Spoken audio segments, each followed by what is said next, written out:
જસદણના આલા ખાચરના એક સંબંધી થોડાક માથા ભારે માણા પોતે હોકાના શોખીન અને ઘોડી ઉપર હારે હોકો રાખતા હોકો પીતા પીતા નીકળ્યા અને એક ગામ આવ્યું અને એ ગામના સીમાડે એક ખેતર હતું ખેતરમાં ખળું લેતા હતા ખેડૂ અને ન્યાય ઉભા રહ્યા હવે બધા ઓળખતા હતા કારણ કે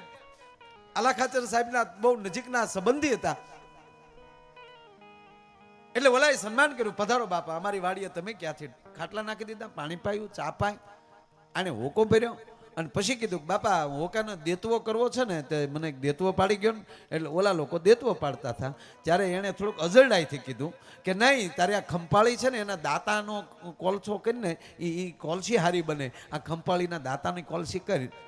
ત્યારે કીધું બાપા ખંપાળી એક છે ઉપર વરસાદ છેડ્યો છે લઈને બે સાટા આવ્યા તો મારો પગર કઈ રીતે ભેગો કરી એટલે બાપા ખંપાળી ના કીધું ને તને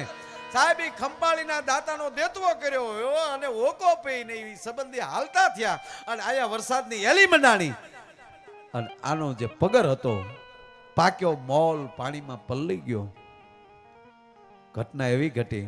મોહવાળી જે દેવાની હોય ટેક્સ જે દેવાનો હોય એ જ્યાં લેવાની વાત આવી ત્યારે એને દીધો નહીં અને ત્યારે જસદણના આલા ખાચરે દરબારમાં બોલાવીને એટલું કીધું કે કેમ ભાઈ તમે આપ્યું નહીં કાંઈ કે બાપુ શું કરું મારું આખું ખડું ફેલ ગયો મારો આખો પગર ફેલ ગયો તો ફેલ જવાનું કારણ કે બાપુ કાંઈ કહેવો નહીં ને તો કહું કે શું કે તમારા ફલાણા હગા ફલાણા નામના છે એ આવ્યા હતા અને એણે આવી રીતે જીદ કરી અને મારી ખંપાળીના દાતા છે ને એનો કોલસો કરી નાખ્યો અને